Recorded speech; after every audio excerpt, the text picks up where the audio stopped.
Prensa con Gustavo Alegret. Pedro Sánchez no consigue ser investido como presidente del gobierno español. Protestas en Puerto Rico llevaron al gobernador Rosselló a dimitir. Y las claves del testimonio de Robert Mueller ante el Congreso. Comienza Club de Prensa con Gustavo Alegret.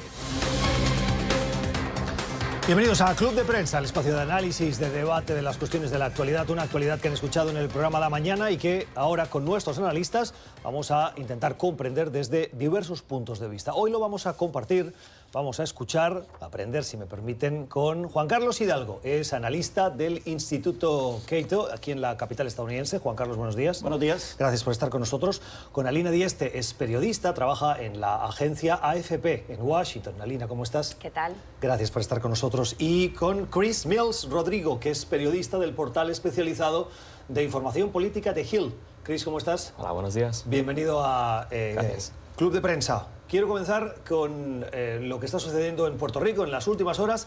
Algarabía, aplausos, jolgorio y sensación de victoria de miles de boricuas que en la última semana han salido a las calles pidiendo la renuncia de Ricardo Rosselló. Anoche, a través de un mensaje difundido por Facebook, el gobernador anunciaba su renuncia, que se hará efectiva el próximo 2 de agosto. Un 2 de agosto a las 5 de la tarde, en el que Rosselló abandona sus cargos y cede el puesto. Es, Juan Carlos, una victoria del pueblo. Como decía hoy el equipo de NTN24 en la web, un huracán se llevó a Rosselló. Ahora bien, yo no recuerdo que haya habido encuestas, por lo menos, o sondeos de opinión que demostraran qué porcentaje de los puertorriqueños estaba pidiendo la renuncia de Rosselló. Sí, las protestas eran multitudinarias, o se parecían multitudinarias en las calles de San Juan, pero me hubiera gustado tal vez ver un sondeo de opinión pública para determinar cuál era en verdad el nivel de malestar popular detrás de estos pedidos de renuncia. Lo cierto es que, como lo hemos comentado en este programa, se le estaba cobrando no solo lo que dijo en el chat, sino muchas otras cosas. La situación económica, el mal manejo de la crisis después del huracán de María. Además, las escenas de ayer anoche en San Juan parecía que hubieran ganado el Mundial de Fútbol, o mejor dicho, el de béisbol, algarabía absoluta. Y sí, a pesar de que no me gusta este precedente, de que un funcionario público pierda su puesto a partir de conversaciones privadas en un chat con amigos, en donde no se estaba rompiendo la ley, no se estaba instigando actos de corrupción, ni nada por el estilo. Lo cierto es que la posición de Rosselló se hizo insostenible. Y llega un punto en donde un funcionario público, un líder político, debe determinar, por el bien de su país, por el bien de su gobierno, qué tanto daño le haría la continuidad en el cargo. Lo que pasa es que hay dos cosas. Hay un equipo de juristas que ha consultado la prensa local en Puerto Rico y han elaborado un informe antes de conocerse la renuncia en el que ellos aseguraban que al menos se habían cometido, no sé si media docena de crímenes, posibles o potenciales crímenes, en ese chat que quedarían demostrados. Eso podría dar pie al proceso de destitución que el Parlamento o el Congreso puertorriqueño ya tenía previsto abrir. Ya tenía previsto. Ahora bien, el proceso de destitución, de juicio político, es casi que idéntico al de Estados Unidos, con una excepción. En lugar de 2/3 partes de votos en el Senado para remover al gobernador, se requieren 3/4 partes, lo cual hace todavía más difícil la remoción de un funcionario público. Yo creo que la situación no daba para más. Y estoy de acuerdo con Juan Carlos en que le están cobrando muchas cosas que van más allá de lo que pasó en este chat. Pero yo también creo, más allá de que es verdad que uno puede en privado decir cosas que quizás en público no dice y tiene derecho a compartir lo que cree, hay un tema de imagen que es muy necesario cuidar, pero no una imagen que sea falsa e inventada, sino que creo que lo que uno es en público tiene que reflejar lo que realmente uno es en privado. Y hay matices y hay cosas que se dicen a veces que pueden realmente herir la sensibilidad de muchos porque van más allá de un simple comentario. Yo sé que Juan Carlos discrepa. Eso lo de la sensibilidad es que ahora todo el mundo es sensible, porque es que estamos en una etapa en donde el tema de la sensibilidad ya ha llegado a niveles intolerables, yo creo. Es que había mensajes que no eran simplemente privados, eran sobre gente política que estaban en el gobierno. Y cuando eso pasa, ya no hay posibilidad de que esa gente se hable normalmente en una situación política cuando él está llamando a personas que trabajan en Nueva York con Puerto Rico, estas cosas misogónicas, es que no es posible que ellos hablen después. No sé si su cargo era más difícil, pero para mí no sé si podía seguir. Hay un punto de inflexión en todo el proceso de presión a Rosselló, en mi opinión, que es el que se produce durante una entrevista con la cadena conservadora Fox, en que el periodista le aprieta, le pregunta, le lleva hacia la decisión de si va o no a dimitir. Y en un momento dado el periodista le dice, ¿quién le apoya? Y él tiene dificultades para citar nombres de funcionarios y ante la presión del periodista él cita un par. Y la cadena lo confirma y los que ha citado Rosselló lo niegan y lo desmienten. Es decir, con esto quiero decir, con lo que decía Alina, la situación era insostenible hasta el punto de que si el mandatario no tiene el apoyo de un entorno, lo que le pasó en el fondo a Nixon, salvando las distancias de los casos. Y es que días antes tenía el apoyo del Partido Republicano. Hay cartas de Ronald Reagan o de George Bush estando en el Congreso que le enviaban su apoyo. Y en el momento en el que se desmorona todo es cuando le dejan de dar apoyo. En este caso ha pasado más o menos lo mismo. Y esas cosas pasan muy rápido. O sea, hoy están con vos y mañana no. Sí, efectivamente, no, tampoco es que he seguido muy de cerca toda la situación en Puerto Rico, pero algo que llama la atención es que en verdad no vi mayores voces desde la isla diciendo que Rosselló se debía quedar. Sí, vi la entrevista en una cadena con un ex senador puertorriqueño, en donde él sostenía, mira, no soy ningún fan de Rosselló, no me gusta, yo no voté por él, pero creo en la institucionalidad y esto de andar pidiendo renuncias por una conversación privada de chat no me parece prudente. Esto también lo decía el... Esto lo decía el senador. Yo creo que lo grave es que se metió con Ricky Martin. Puede haber un terremoto, arrasar la isla, pero no te metas con Ricky Martin. Pero eso es una torpeza más, pero una torpeza política. Las figuras, las celebrities que se dice, más bien las buscas para que te apoyen, si no las ignoras, ¿no? Pero no te confrontas con ellas. Exactamente.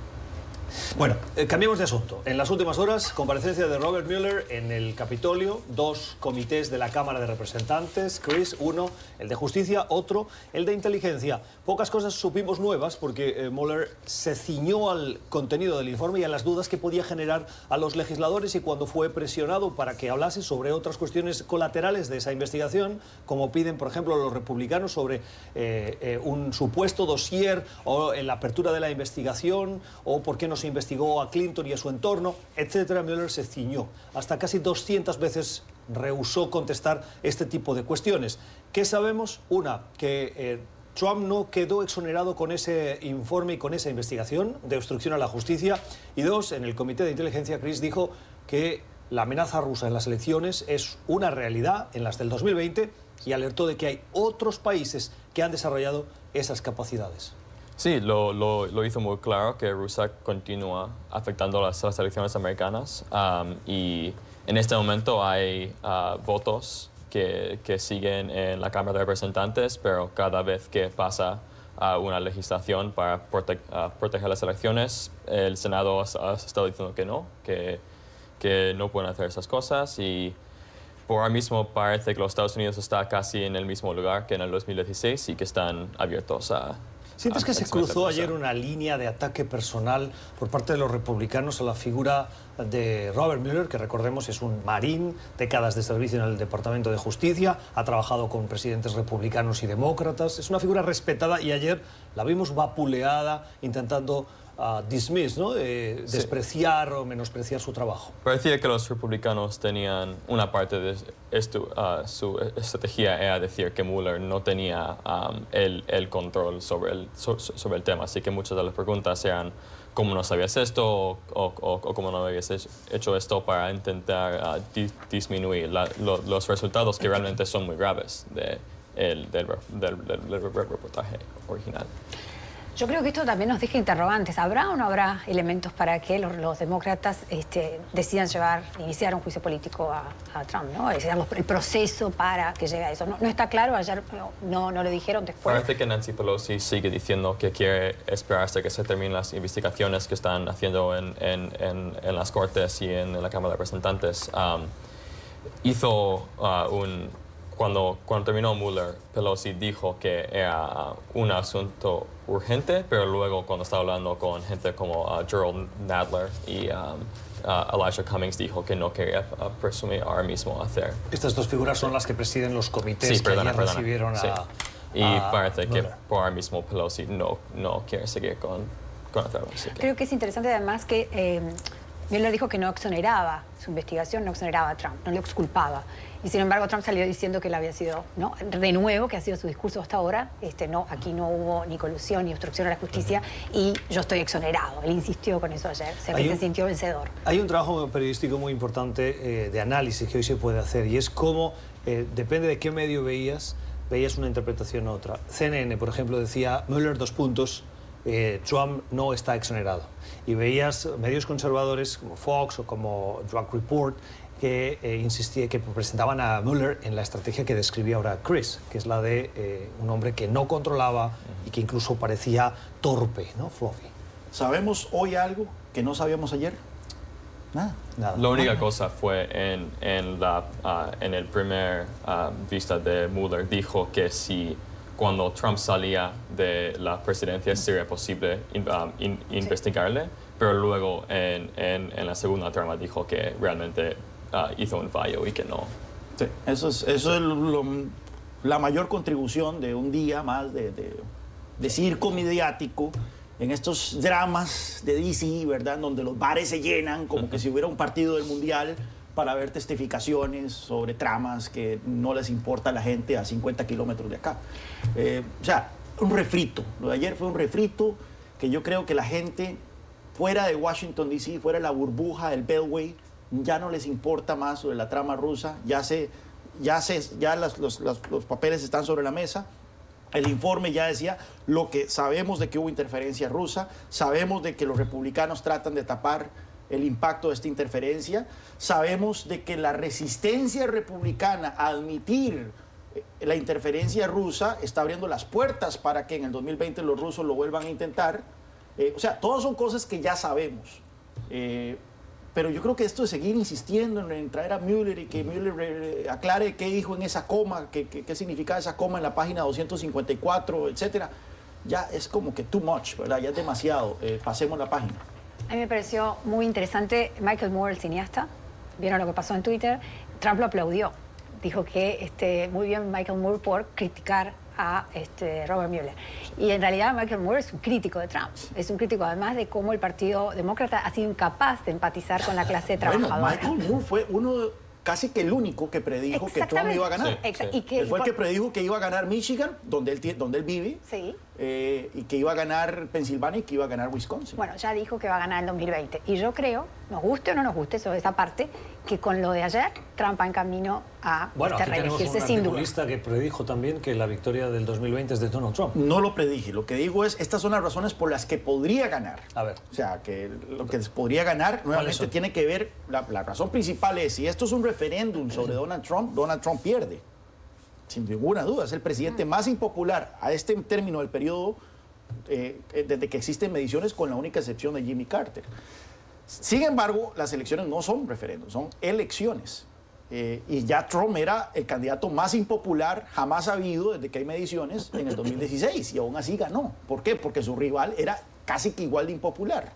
Entonces, en este caso, mucho dependerá de quién escogen los demócratas. Y los demócratas parecen estar en una carrera por escoger al más radical de todos, en un momento en donde 2/3 de los demócratas dicen simpatizar con él, y abro comillas, socialismo, o sea, con la palabra socialismo. Bueno, una mayoría contundente de estadounidenses, ya cuando vemos el público general, dice que jamás votaría por un socialista. Entonces, ya empezamos a ver líneas sobre las cuales se podría desarrollar la elección si los demócratas, en lugar de decantarse por un centrista como Biden, terminan escogiendo un loco como Bernie Sanders. Hay un análisis que me pareció muy interesante, y es que hay una decepción con la política estadounidense, de la mayoría de los estadounidenses. Y entonces, frente al rechazo que les provocan las políticas socialistas y el rechazo del comportamiento del presidente Trump, dicen, me han bajado los impuestos, está siendo duro con Rusia porque mis trabajos están siendo afectados y por lo tanto se ha retirado de tratados de libre comercio y defiende la creación de empleo. Entonces, es aquello de ponerse la pinza en la nariz, pero decir, entre las dos opciones, al menos esta es la que yo voy a sentir más próxima, a pesar de todo lo que conlleva la reelección del presidente Trump. Tenemos un presidente que es sumamente irresponsable en materia fiscal. Yo estoy a favor del recorte de impuestos, pero sí, también viene acompañado del recorte de gasto. Este recortó los impuestos y ha aumentado significativamente el gasto. ¿Qué es lo que hacen los demócratas? En lugar de llamar por la prudencia fiscal, en lugar de llamar por el orden, están proponiendo programas como Medicare for All. Hoy Kristen, ¿cómo se llama la senadora de New York? Gillibrand. Gillibrand está llamando a un plan de $10 billones, o sea, $10 trillion para combatir el cambio climático. ¿Pero qué candidato, Juan Carlos, va a una elección promoviendo que va a recortar el gasto? No hay ninguno. Ronald Reagan. Ronald Reagan fue prometiendo un recorte del gasto. Bueno, público. aumento del gasto militar, pero también recorte de gasto. Así que no corta de gastos. Recorte de gasto y el recorte de impuestos. Bueno, pero al decir aumento del gasto militar, eso mataba cualquier otra posible especulación sobre el recorte. Era más fuerte el mensaje sobre el aumento del gasto militar, que es el mensaje de Trump también, que sobre el recorte de gastos. El tema que ha dominado el Partido Republicano en los últimos 20 años es el recorte del gobierno federal. Ahora bien, una cosa es lo que dicen en campaña y otra es lo que llegan a hacer. Pero retóricamente, ese había sido el discurso republicano. Bush llegó hablando de recortar el gasto federal y lo aumentó como nunca antes desde Lyndon Johnson, etcétera, etcétera. Pero recordemos aquel famoso incidente en el debate republicano, creo que fue el 2012, en donde Rick Perry se le olvidó decir cuáles eran las agencias que quería cerrar. Pero esa ha sido la mantra de los republicanos: cerrar el Departamento de Educación, cerrar el Departamento de Energía, cerrar el Departamento de no sé, ya se me olvidó cuál era el tercero. Es un poco Ross Perot, ¿no? Chris. Un minuto, quiero recentrar en la trama de Mueller. Una cosa importante es que los demócratas sabían que Mueller no iba a decir nada nuevo. Pero ellos han hecho la decisión que es importante publicar en la televisión para las miles de personas que no van a leer una trama de 500 páginas. Y para mucha gente, para muchos analistas, esto fue una victoria para los demócratas porque lo hizo claro qué fueron las cosas que Trump hizo en el reportaje. Hubieron gente como Adam Schiff que preguntó preguntas que eran muy enfocadas en que ha hecho la campaña de Trump cuando Rusia dijo tengo información. Y esas cosas creo que, aunque no hubo un momento así que van a repetir en todas las televisiones, sí hubo momentos que lo hizo más claro que ha hecho Trump. Mi pregunta ahí es, el ejercicio de ayer, basado en esta interpretación, ¿era un ejercicio entonces con fines electorales o era un ejercicio con fines de defensa de la institucionalidad? Bueno, depende de qué demócrata. Hay muchos demócratas que dicen que tenemos que empezar ahora mismo a quitar a Trump de su posición, pero hay otros que realmente parecía que estaban enfocados en decir, mira, Trump ha hecho esas cosas que para mí o para mi partido son violaciones. Porque si el ejercicio consistía en que Mueller dijera frente a las cámaras cosas que estaban ya en el reporte, pero que, bueno, que quede en la cámara, algo más visual que en comparación con la gente que no va a leer. La verdad es que estamos en tiempos anormales y estamos en tiempos inéditos en donde lamentablemente las cartas ya están echadas en cuanto a la impresión sobre el presidente Trump. No dudo mucho que haya allá afuera una sola persona, y o sea, estoy diciendo casi en un país de 300 millones de personas, que ayer haya visto ese informe y diga, mira, ya no me gusta Trump. Ya me cae mal Trump a partir de esto. La gente que lo defiende, ya lo defiende. La gente que lo odia, ya lo odia. Hay una polarización terrible. Entonces, si el ejercicio simplemente era repetir lo que ya se ha dicho, no creo que eso haya cambiado absolutamente nada. Lo que tienes que entender es que hay encuestas antes de que salió el reportaje y después, y más gente después dijo que quieren que Trump se remueva de la presidencia. Para los demócratas es esencial tener el público diciendo también lo que ellos piensan. Así que cuando hacen esta cosa, piensan, mira, las encuestas dicen que a lo mejor el 40% dice que Trump tiene que salir. A lo mejor, si subimos al 45%, tenemos más como una indicativa de la población que quieren que hagan esto. Yo creo que el problema con eso, y es cierto que ellos buscaban dejar realmente en evidencia todo lo que el informe, todos los elementos que el informe les daba para iniciar un proceso de destitución del presidente, la imagen que dejó ayer Mueller no fue, porque este mundo es imagen. Y él no apareció como ese fiscal especial, La imagen fuerte, que se ve firme. de él caminando en los pasillos del Congreso siempre como un tipo imponente. No, pero toda esa imponencia, por lo menos a mí no me quedó. Balbuceó, por momentos estaba perdido, buscaba la información como que no la supiera, estaba sentado con un asistente a su lado en una de las audiencias. O sea que, en realidad, si querían los demócratas proyectar de alguna forma una imagen de alguien seguro, firme, capaz de realmente desafiar, ¿no?, lo que el presidente decía y desafiar el discurso que ha tenido hasta ahora el presidente, que es: yo no hice nada, todo esto es una casa de brujas, todo esto es mentira. Sí. No lo lograron. Sinceramente, yo creo que no lo lograron. Hay un grupo republicano que se llama Republicans for the Rule of Law, que son como un grupo que son republicanos pero dicen que Trump no le gusta mucho. Ellos emitieron el martes unos anuncios de republicanos diciendo que Mueller era un prosecutor increíble y todo eso. Así que parece que sí fue una parte grande que querían la gente que dice que Trump, bueno, da igual, que Mueller era una persona como súper, que tiene este poder y que es súper listo, pero tienes razón, que en el Congreso no pareció esa misma persona que lo hizo hace 6 años. Mire, estaba buscando, no lo encontraba. Esta mañana leía un artículo de una página de análisis también político y de explicación de los hechos que se llama Vox, que se la recomiendo si quieren, Bechica o X. Y decía, de la comparecencia de ayer de Mueller hay 0 ganadores y 5 perdedores. Y les cita el informe, por el desprestigio que supone y el grado de escepticismo que ya está generando. El presidente Trump, por que abunda en el pasado en esa vinculación. La Cámara de Representantes, por el comportamiento que tuvieron unos y otros de trinchera ideológica partidista ceñido a unas posiciones ideológicas antes que el anteponer la resolución o la consecución de la verdad. Robert Mueller, por los ataques, por la imagen que dio, y el impeachment, el proceso de destitución que cada vez parece más lejano. El otro día estaba viendo la serie de Netflix de O.J. Simpson, aquel juicio del siglo, ¿verdad?, de los años 90. Sí. Y una de las escenas más famosas de ese juicio fue cuando la fiscalía le pide a O.J. Simpson, un fiscal, que se ponga el guante que encontraron en la escena del crimen, que supuestamente pertenecía a O.J. Simpson. Entonces le piden al frente de las cámaras. Y de hecho la fiscalía tuvo una gran bronca entre ellos sobre si hacían esa pregunta o no, y uno de los fiscales went rogue, como se dice, ¿verdad? Y sin consultar a su jefe le dijo: señor Simpson, póngase el guante. Y cuando se pone el guante, O.J. Simpson, el guante le quedó pequeño. Y esa fue como que la prueba que lo exoneró, si se puede decir, del homicidio.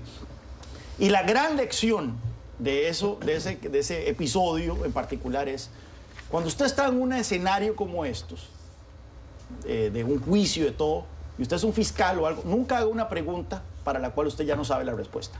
Y en este caso, hacer un ejercicio de estos sin saber cómo va a salir, cómo va a ser el resultado, pues lo deja a uno mal parado, lo puede dejar a uno muy mal parado. Yo creo que si los demócratas pensaban que iban a salir ganando de traer a Mueller, sin tomar en cuenta estas cosas que no sabíamos, que el tipo en verdad no es un tipo medio flojo a la hora de hablar. Pero fue 88 veces antes, no era la primera vez que estaba en el Capitolio. Pues, hace 6 años que lo ha hecho. Pero se le nota, ¿cierto? No le salió como lo tenían planeado. Y al final de cuentas eso le permite a Trump salir a decir que ganó, porque efectivamente ayer los tweets de la Casa Blanca y de todo lo estaban presentando, hasta Trump estaba retuiteando parte del testimonio, lo cual quiere decir que él lo percibía como una victoria. El análisis en este club de prensa de hoy jueves, analizando la actualidad con Juan Carlos Hidalgo, con Chris Mills Rodríguez y con Alina Dieste. Seguimos en el club de prensa con una mirada también a Londres. Boris Johnson, después de haber recibido el encargo de la reina Isabel II ayer para formar gobierno, hoy se ha reunido con su gabinete por primera vez en Downing Street y se ha dirigido al Parlamento. En las palabras las primeras que pronunció después de haber asumido su cargo, insistió en que, va a haber acuerdo del Brexit, va a ser un mejor acuerdo, dice él, y se va a cumplir el 31 de octubre, algo que muchos dicen que es complicado, difícil, y amenaza a la Unión Europea en que abra la puerta de nuevo a renegociar ese acuerdo, algo que la Unión Europea ya ha dicho que no está sobre la mesa, no es la agenda prevista. Insistió en, como decíamos ayer, recuperar la seguridad, la sanidad, las infraestructuras del país y apeló a la unidad de los ciudadanos del Reino Unido divididos por este Brexit, con muchas incertidumbres, particularmente dos las quiero resaltar. Una, Escocia. ¿Qué van a hacer los escoceses con esta salida cuando ellos en su referéndum de independencia votaron por permanecer dentro del Reino Unido para no salir de la Unión Europea? Y dos, esa frontera de Irlanda del Norte con Irlanda. Irlanda forma parte del Reino Unido y los irlandeses, tras un acuerdo de firma de la paz, por decirlo así, y se integraron, y ha sido un proceso exitoso desde que se firmó hasta ahora, un Brexit con aduanas, con frontera dura, como reclama la Unión Europea, pondría dificultades ese proceso de paz y crearía tensiones sociales. ¿Boris Johnson está en disposición de afirmar que va a haber acuerdo el 31 de octubre? Es difícil decirlo porque Theresa May por 3 años intentó firmar la sede de Brexit y por ahora Boris Johnson no ha hecho claro qué va a hacer diferente. El primer acto que ha hecho es cambiar su gabinete enteramente con gente que que defienden Brexit. Pero por ahora mismo parece, como dice usted, que la Unión Europea no va a decir sí al trato de Boris Johnson, y mucha de la gente de Inglaterra, del Reino Unido, no quieren una salida sin un acuerdo.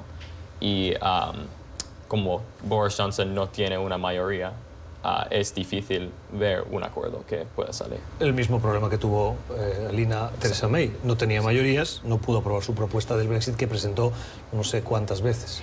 El tema es que es verdad que tiene esta prueba hasta el 31 de octubre. Yo veo cada vez más difícil que se logre una salida con un acuerdo. O sea, sería una salida sin acuerdo, lo cual muchos analistas ven como realmente muy grave. Especialmente esa salvaguarda, esa polémica salvaguarda, la cláusula que buscaba que la frontera entre Irlanda del Norte e Irlanda, motivo de muchas tensiones, tuviera excepcionalidades con relación a las aduanas. Es el gran tema. La Unión Europea no está dispuesta a algo así.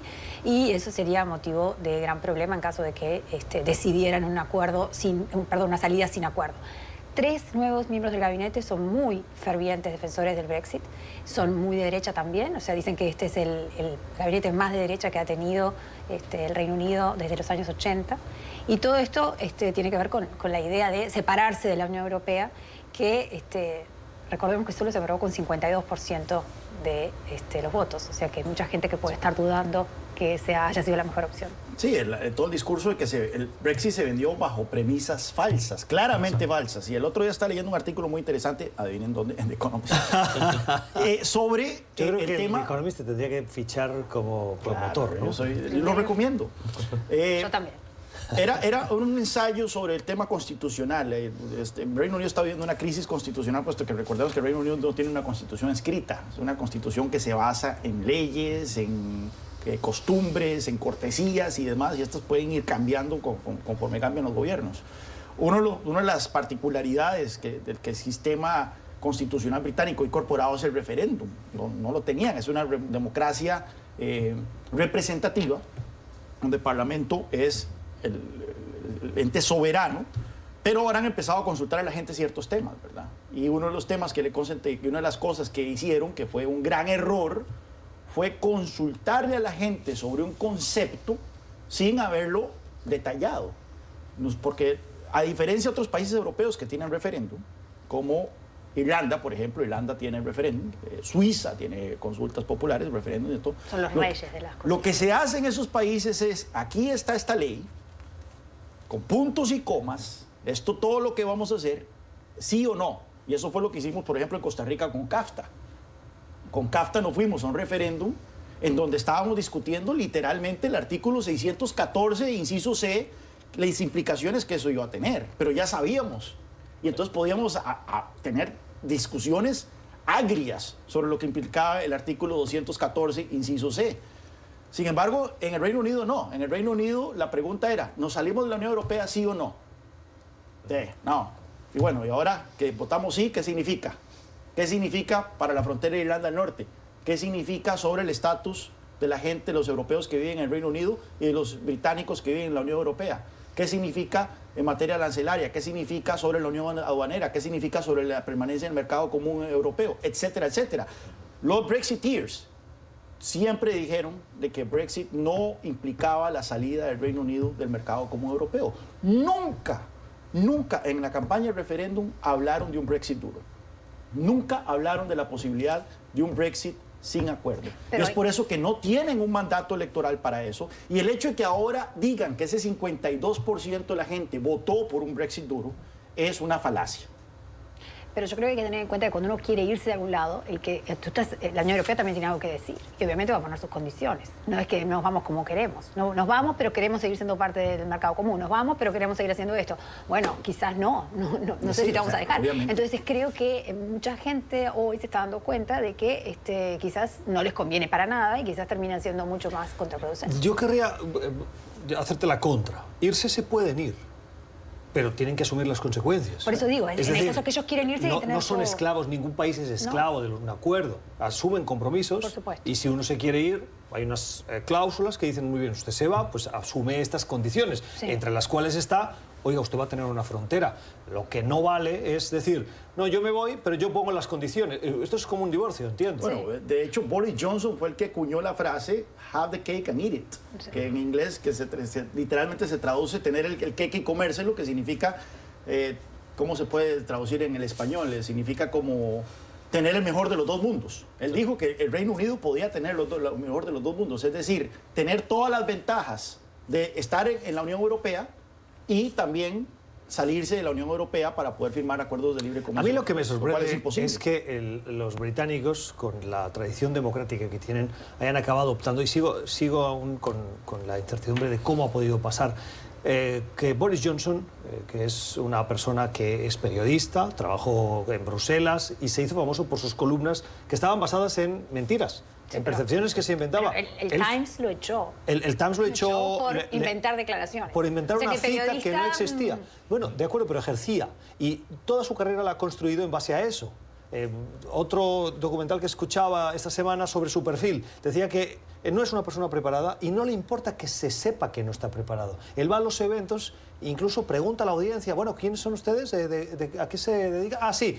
Y entonces cuenta anécdotas que lo hacen amigable, que eso lo hace distinto es de la clase encantador, al política. parecer. Exacto. El tipo es encantador, tiene mucho carisma. Sí. Incluso la gente de las capitales europeas que tuvieron que lidiar con él durante su paso como secretario de Exterior, de Asuntos Exteriores, y que no sienten mucha simpatía por él por el tema de Brexit, dice que lo encontraban con un tipo bastante agradable para compartir en recepciones y en cócteles.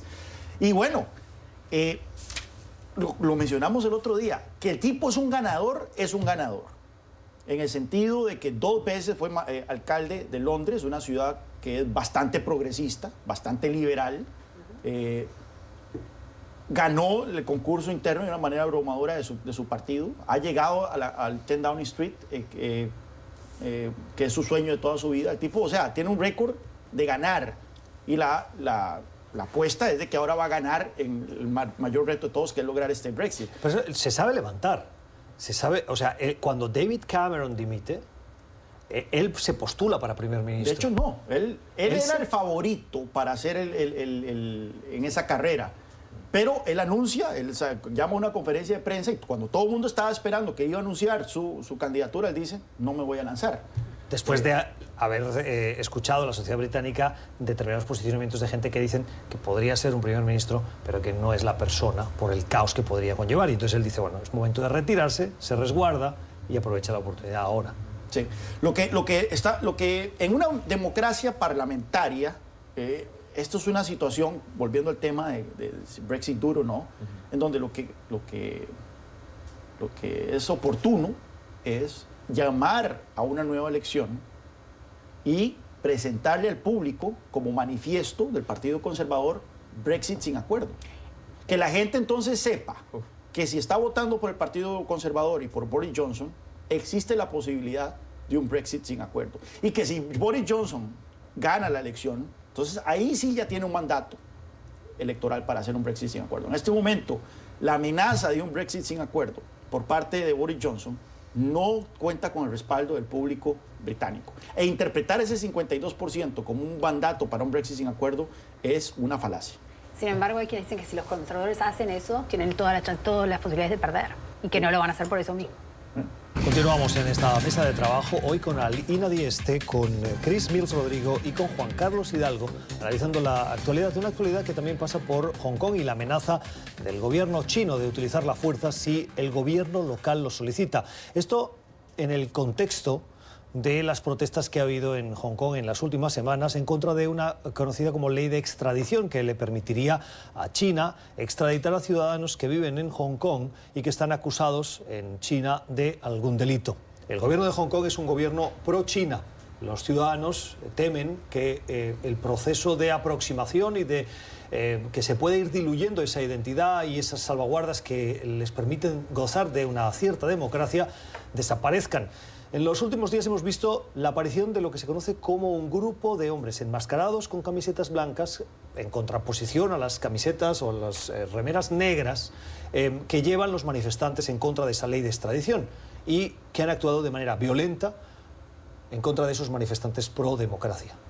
Alina, la utilización de la amenaza de la fuerza en Hong Kong por parte de China si el gobierno local lo solicita. Sí, ayer estas manifestaciones empezaron el 9 de junio, o sea que ya llevamos más de un mes de descontentos. Todo salió por la intención del gobierno de Hong Kong de poder firmar ese acuerdo de extradición con China. Recordemos que Hong Kong era una colonia británica hasta 1997 y que acordaron mantener la transición hacia que finalmente quedara en manos de China hasta 2047. O sea que lo que está en cuestión ahora es la posibilidad de seguir gozando de las libertades que gozaban cuando eran colonia británica hasta 2047. Lo que temen es que se ponga en juego esto y obviamente no solamente por la posibilidad de extraditar personas que China quiera llevar al territorio continental, sino porque se pueden perder otras libertades. Yo creo que lo que está aquí en juego es muy grande y lo que muestran todas estas manifestaciones, porque el descontento es creciente, es que la necesidad de mantener esas libertades y la necesidad de mantener cierta democracia va a impulsar a la gente en Hong Kong a quizás cambiar este gobierno pro-China, ¿no? Chris. Sí, para mí es interesante porque la directora de Hong Kong, Carrie Lam, ya quitó el programa que iba a hacer eso posible de extradir a los criminales, pero las protestas siguieron porque la gente decía, mira, esto, aunque lo quitó, parece que vamos en dirección de tener más control de China y China usar sus fuerzas en Hong Kong, para mí solo haría esa tensión hacerla más alta porque ya pueden ver que el gobierno de China está metiéndose en la política de Hong Kong. Y además se tiene que ver en el contexto de China en Asia entera. Hay una situación similar en Taiwán. También China se está metiendo en la política de muchos otros países. Así que para mí la gente de Hong Kong está viendo eso y está diciendo nosotros vamos a estar en esa situación. En Costa Rica tenemos una expresión que decirle jalarle el rabo a la chancha. Cuando uno le jala el rabo a una chancho, se vuelve y lo muerde. Yo creo que le están jalando el rabo a la chancha aquí los hongkoneses, en el sentido de que debieron haberse conformado con el anuncio de que la ley de extradición estaba muerta. Cuando Carrie Lam dice, no va, esa debió haber sido la victoria y debieron haberla tomado. Sabemos de que esto es una lucha de largo plazo. Sabemos de que China, desde el primer momento, ha empezado a ejercer su control sobre Hong Kong y ir poco a poco eliminando garantías y cercenando el Estado de Derecho y de todo para terminar con el dominio absoluto de ese territorio. Por supuesto que entonces eso es lo que están los protestantes. No solo están peleando por la ley de extradición, están peleando por lo que ha sido una tendencia desde que los chinos se hicieron con el control de Hong Kong. Sin embargo, estamos en una coyuntura particularmente peligrosa y es que en China está el líder más fuerte en la historia de China desde Mao Zedong. Tenemos a un Xi Jinping que es un nacionalista que ha llegado a China a revertir muchas de las pocas aperturas que había en materia política y en materia de libertades de expresión y demás, y que ha hecho del nacionalismo chino su bandera de gobernanza. Xi Jinping no puede permitir bajo ninguna circunstancia que un movimiento popular, que protestas den al traste o sea percibido como que dieron al traste como algo parte de la agenda china. Recordemos ahora que tuvimos recién el 30 aniversario de Tiananmen Square. que en China eso ni siquiera se menciona. O sea, no hubo ninguna mención de protesta ni nada por el estilo. La idea de protestas políticas torciéndole el brazo a un gobierno en China es anatema para la narrativa del Partido Comunista. Y entonces, por eso, aquí no podemos descartar el escenario nuclear, que es tanques corriendo por las calles de Hong Kong. El otro día estuvimos con Pepe López Zamorano, discutiendo esto y yo comenté, mira, no podemos descartar ese escenario. Pues esa noche me fui y estaba leyendo el Financial Times, para que vean que leo otras cosas. Estaba leyendo Financial Times. En la misma línea. Y venían varios análisis donde diciendo no se puede descartar que China recurra a esta opción nuclear, porque para ellos hay dos escenarios. Permitir que estas protestas salgan con la suya, que no solo es ya la ley de extradición, sino que caiga Carrie Lam y básicamente que Hong Kong se respete como un territorio soberano, autónomo, o el otro escenario es terminar de ejercer un control absoluto sobre ese territorio.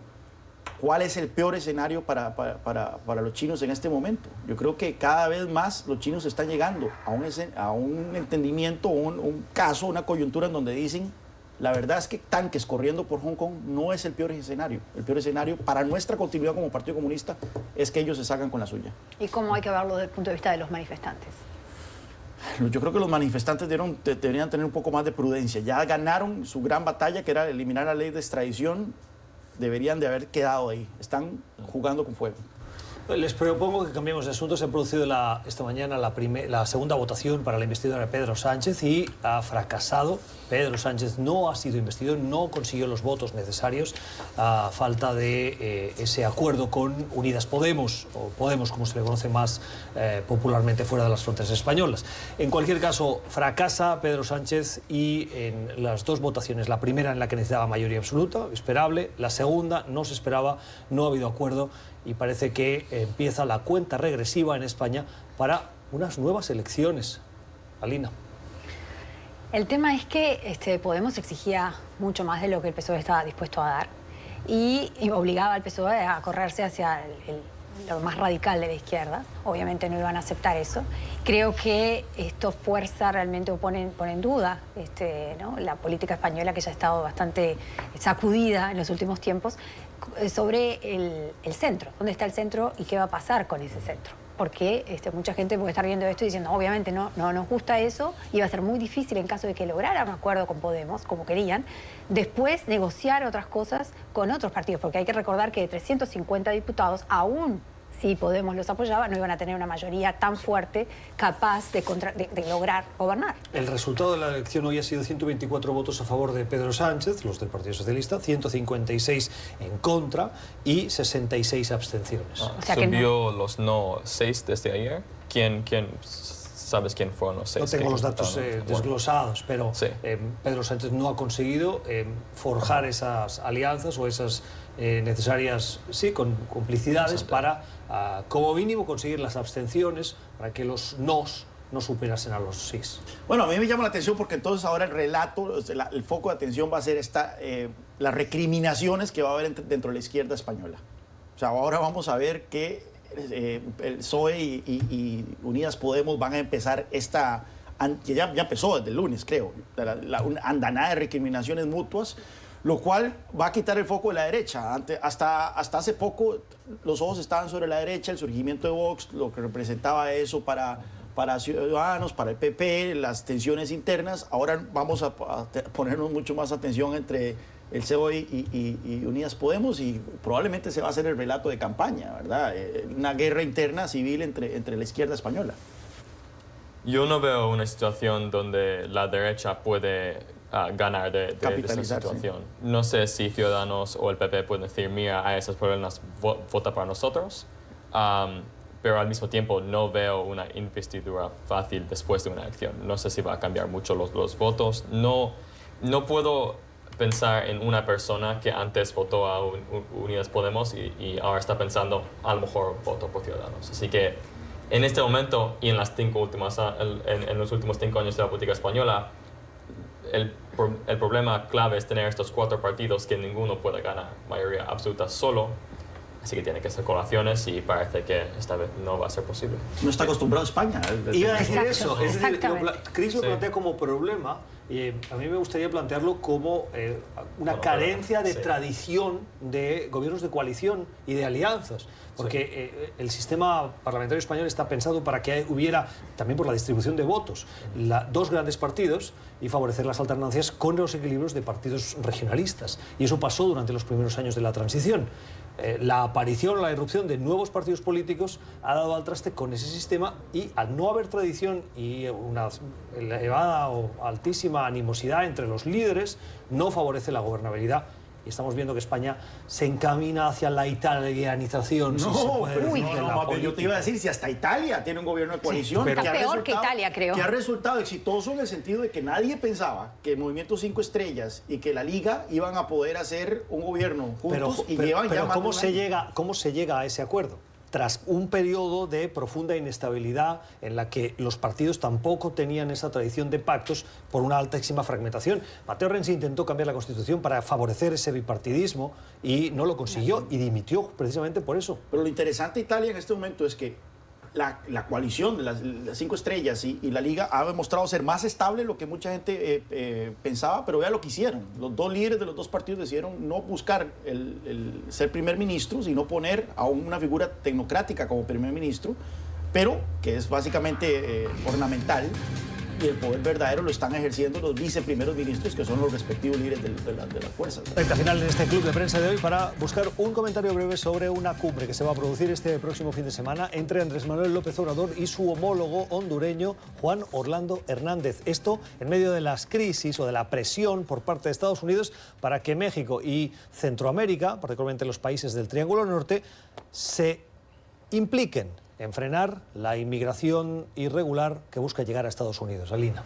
Bueno, yo creo que esta cumbre es algo más de lo que está haciendo México. México tiene como meta implantar un plan de desarrollo en Centroamérica que haga que los migrantes, que la gente no quiera irse de su país, sino que aproveche oportunidades, tenga opciones en su país y entonces se quede y no vaya a buscar ¿no? una vida mejor, el sueño americano.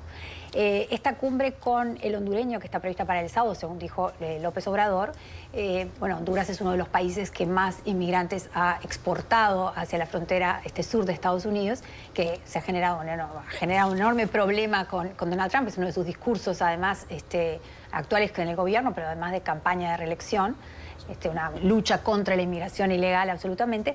Pero López Obrador ha aceptado, en ese marco, en esa lucha con esas críticas de Estados Unidos, ha aceptado tomar una cantidad de medidas, entre otras, implementar y desplegar más guardia civil en la frontera sur con Guatemala, que es la que donde empiezan a llegar todas estas caravanas. O sea que desafío ver cómo manejan este tema con Honduras. 10 segundos. Creo que México ve un futuro donde la administración de Trump gana en su lucha para cerrar la frontera, y en esa situación México tiene que estar preparado para tener muchos inmigrantes que llegan hasta la frontera y se tienen que quedar en México. Así que este acuerdo, esta reunión es importante.